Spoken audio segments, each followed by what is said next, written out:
আসসালামু আলাইকুম রহমতুল্লাহ। 40 হাদিস থেকে হাদিস নং 2। ওমর রাদিয়াল্লাহু আনহু থেকে বর্ণিত, তিনি বলেন, একদিন আমরা রাসূলুল্লাহ সাল্লাল্লাহু আলাইহি ওয়াসাল্লামের নিকট বসেছিলাম। এমন সময় হঠাৎ এক ব্যক্তি আমাদের সামনে উপস্থিত হয়, যার কাপড় ছিল ধবধবে সাদা, চুল ছিল ভীষণ কালো।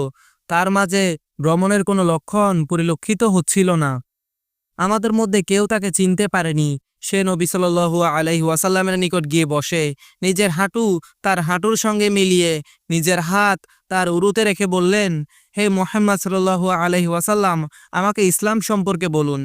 রাসূলুল্লাহ সাল্লাল্লাহু আলাইহি ওয়াসাল্লাম বললেন, ইসলাম হচ্ছে এই, তুমি সাক্ষ্য দাও যে আল্লাহ ছাড়া আর কোনো সত্য ইলাহ নেই এবং মুহাম্মদ সাল্লাল্লাহু আলাইহি ওয়াসাল্লাম আল্লাহর রাসূল।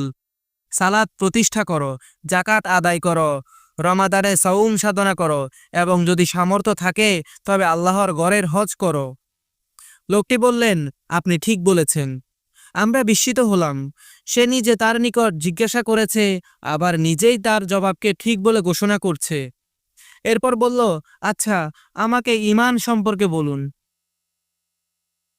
রাসূল সাল্লাল্লাহু আলাইহি ওয়াসাল্লাম বললেন, তা হচ্ছে এই, আল্লাহ, তার ফেরেশতাগণ, তার কিতাবসমূহ, তার রাসূলগণ ও আখিরাতের উপর ঈমান আনা এবং তাকদীরের ভালো মন্দের উপর ঈমান আনা। আগন্তুক বলল, আপনি ঠিক বলেছেন। তারপর বলল, আমাকে ইহসান সম্পর্কে বলুন। তিনি বললেন, তা হচ্ছে এই, তুমি এমনভাবে আল্লাহর ইবাদত করো যেন তুমি আল্লাহকে দেখতে পাচ্ছ, আর তুমি যদি তাকে দেখতে নাও পাও তবে তিনি তোমাকে দেখছেন। আগন্তুক বলল, আমাকে কিয়ামত সম্পর্কে বলুন।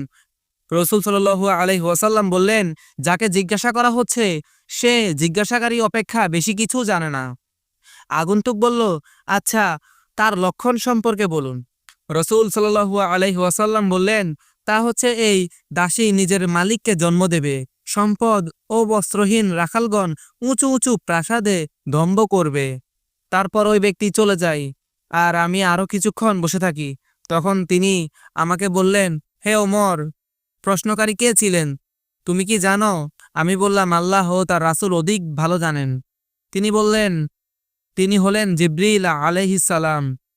তোমাদেরকে তোমাদের দ্বীন শিক্ষা দিতে তোমাদের কাছে এসেছিলেন। সহিহ মুসলিম, হাদিস নং 8। আল্লাহ তাআলা আমাদেরকে বুঝার ও আমল করার তৌফিক দান করুন। আমিন। আসসালামু আলাইকুম রহমতুল্লাহ।